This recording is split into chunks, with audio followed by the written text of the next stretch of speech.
C'est une bonne question. Pourquoi la Saint-Valentin est-elle la fête des amoureux ?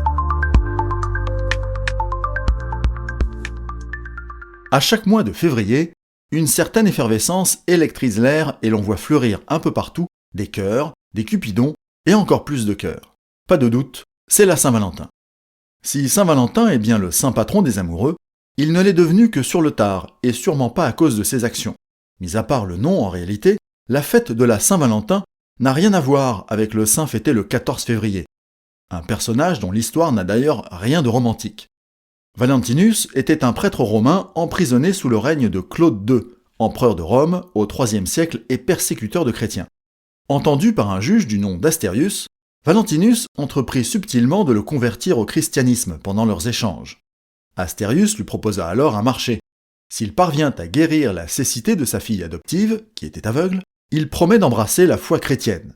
Acceptant le marché, Valentinus posa ses mains sur les yeux de la fillette, entonna une prière et celle-ci recouvra la vue.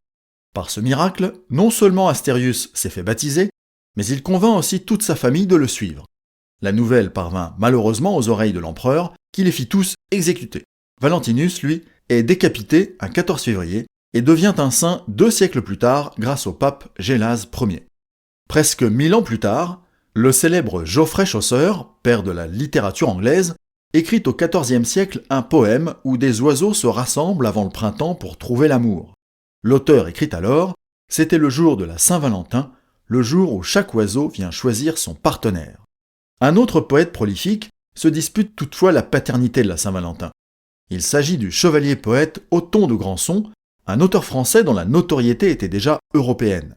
C'était à la même époque, et lui aussi dans ses poèmes a associé l'amour et ses délicieux supplices au jour où l'on fête Saint-Valentin. Distillée par ces deux auteurs majeurs, l'idée de consacrer la Saint-Valentin aux amoureux plut aux anglo-saxons, et elle fut adoptée par la culture anglaise féodale. D'Angleterre, la célébration de la Saint-Valentin rayonna ensuite vers l'Europe, notamment vers la France par le biais du duc et poète Charles d'Orléans. Ce dernier, emprisonné 25 ans dans la Tour de Londres, avait consacré ce temps à écrire des ballades et des recueils de poèmes largement inspirés de la culture de son pays d'exil. En 1496, Saint-Valentin devient officiellement le protecteur des amoureux, chose qui permet à la fête du 14 février de s'établir durablement dans la culture populaire.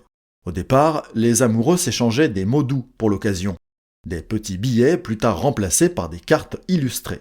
De petites délicatesses ont commencé à s'y associer, des fleurs, des chocolats et autres petites attentions. Sentant le filon, les marchands finirent par s'emparer de la Saint-Valentin, la façonnant en fête commerciale telle qu'on la connaît aujourd'hui. Pour autant, le 14 février reste l'occasion parfaite pour célébrer l'amour sous toutes ses formes.